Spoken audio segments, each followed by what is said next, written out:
उत्तर प्रदेश के शराब व्यापार पर एक वक्त चंद लोगों का सिक्का चलता था। वक्त बदला, साथ ही नाम बदले। ये हैं एक जमाने में लिकर किंग के नाम से मशहूर व्यापारी जवाहरलाल जायसवाल। 90 के दशक में राज्य में सरकारी नीतियों, शराब के दाम, व्यवस्था पर जवाहर जायसवाल का खासा दखल था। 1993 से लेकर के 2000 तक मेरे पास 22 डिस्ट्रिक्ट थे, मेरे ग्रुप के पास 22 डिस्ट्रिक्ट थे। इतना बड़ा बिजनेस हिंदुस्तान में किसी के पास नहीं रहा कभी भी। और शराब के व्यापार पर सिंडिकेट या चंद लोगों का एकाधिकार था। एक मोनोपोली होने की वजह से कंट्रोल रहता था। नीतियां हम लोगों से मीटिंग होती थी,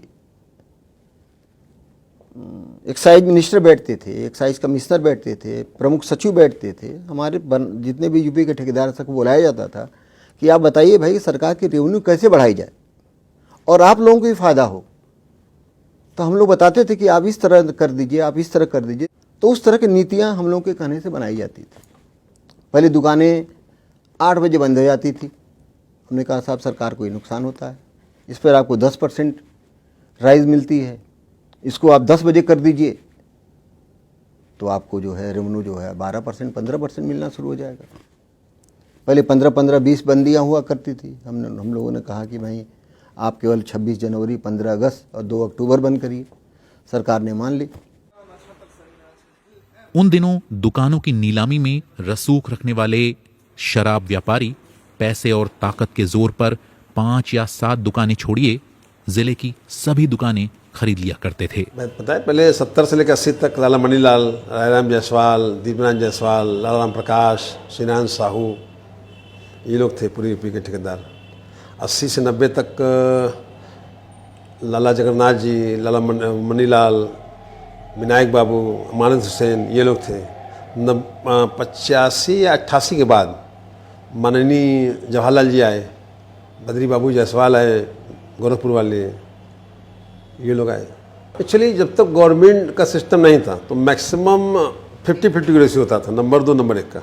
छोटे छोटे जो लोग काम पकड़ करते थे, जैसे छोटी मली बस्तियों में शराब बनता था, छोटी छोटी जगह बनता था, वो बनता था। तो ये लोग अपना प्रॉफिट उसी से मैनेज कर लेते थे, क्योंकि पुलिस का पकड़ उतना हो नहीं पाता थी। सरकार की व्यवस्था बहुत लूज हुआ करती थी, ये लोग मैनेज करते थे।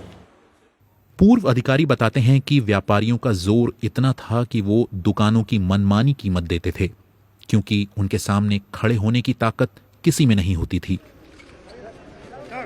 वक्त बदला और साल 2000 में राजनाथ सिंह के नेतृत्व में भाजपा सरकार बनी।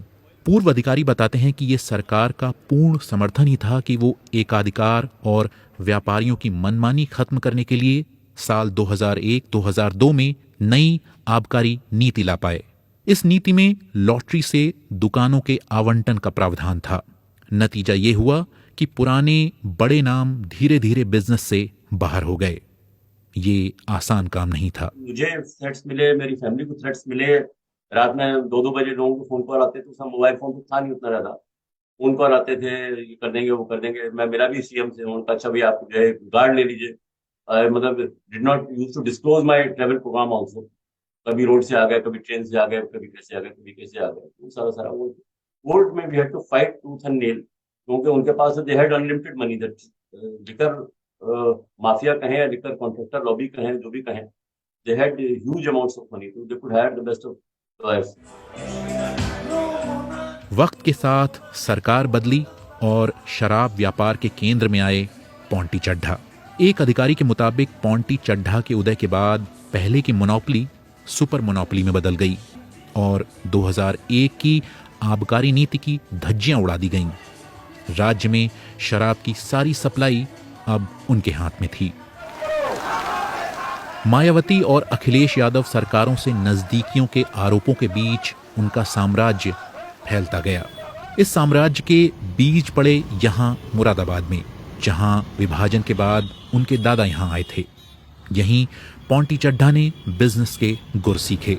गवर्नमेंट को तो रेवेन्यू चाहिए होता है, रेवेन्यू राइज करेंगे ना आप। गवर्नमेंट ने तो आपसे बात करनी है रेवेन्यू राइज करने के लिए, और आपने एक्सेप्टेंस लेनी है, आपने हिम्मत होनी चाहिए करने की उसको पूरा। आपका लॉस भी हो सकता है। कल अगर कोई चीज़ उन्होंने कॉन्ट्रैक्ट्स उन्होंने लिए थे तो अपनी जुबान पे लिए थे, अपनी हिम्मत पे लिए थे, और उन्होंने उसको पूरा करके दिखाया। गुरजीत सिंह चड्ढा के मुताबिक साल 2012 में पोंटी चड्ढा की हत्या परिवार के लिए अनहोनी जैसी थी। बिजनेस की जिम्मेदारी दूसरे सदस्यों के कंधों पर आ पड़ी, जिससे उनकी मुश्किलें तो बढ़ी ही, बिजनेस पर भी असर पड़ा। जानकारों के मुताबिक पोंटी चड्ढा की हत्या को 10 साल हो चुके हैं, लेकिन राज्य के शराब व्यापार पर चड्ढा परिवार का आज भी खास असर है। इस रिपोर्ट के लिए हमारी उनके बेटे या भाई से बात नहीं हो सकी। आज लॉटरी प्रक्रिया पूरी तरह ऑनलाइन है, जिससे सिस्टम में पारदर्शिता आई है और कई लोगों को इस क्षेत्र में आने का मौका मिला है। हरदोई शहर से थोड़ी दूर पर ये जो राज्य का आबकारी विभाग है उसका एक ट्रैकिंग सेंटर है। पिछले साल उत्तर प्रदेश को जो शराब का बिजनेस है उससे करीब 36,000 करोड़ का रेवेन्यू प्राप्त हुआ था, और इस साल जो टारगेट है वो 49,000 करोड़ को पार करने का है। ऐसे में जो आबकारी विभाग है उसकी कोशिश है कि जो ट्रक्स निकलते हैं डिस्टिलरी यूनिट से, उनसे कोई शराब की चोरी ना हो, और ऐसे में ये जो ट्रैकिंग सेंटर्स हैं वो बहुत महत्वपूर्ण भूमिका निभाते हैं। इस व्यापार में नई नई तकनीकों का इस्तेमाल भी हो रहा है।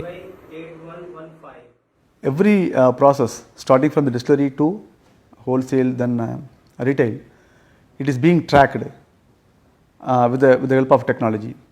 For instance, we have a GPS-based tracking mechanism for the movement of vehicles tracking, and digitally lock system for the vehicles, so that after reaching the particular destination, the password protected lock will open. It will not open before that. So that kind of mechanisms we introduced, by which we prevented the leakages, we prevented the pilferages. So that helped us to increase our revenue. Yeah, we are already in the process of implementing the track and trace system, complete track and trace system in a holistic way. So by which you can completely track end-to-end solution, end-to-end, starting from the usage of raw material to the final product to the consumer. Excise से कमाया गया कर उत्तर प्रदेश के लिए बेहद महत्वपूर्ण है। राज्य की करीब 29,000 दुकानों में शराब की बढ़ती खपत से कई लोग खुश हैं। उनका मानना है कि दुनिया के मुकाबले भारत शराब की पर कैपिटा खपत में अभी भी पीछे है, लेकिन एक दूसरा वर्ग है जो युवाओं में इसके बढ़ते आकर्षण और सामाजिक प्रभाव पर फिक्रमंद है। एक शराब व्यापारी ने इसे समाज का विभत्स रूप बताया, जिसका ताल्लुक आज परिवारों के टूटते ताने बाने से है। विनीत खरे, BBC, लखनऊ।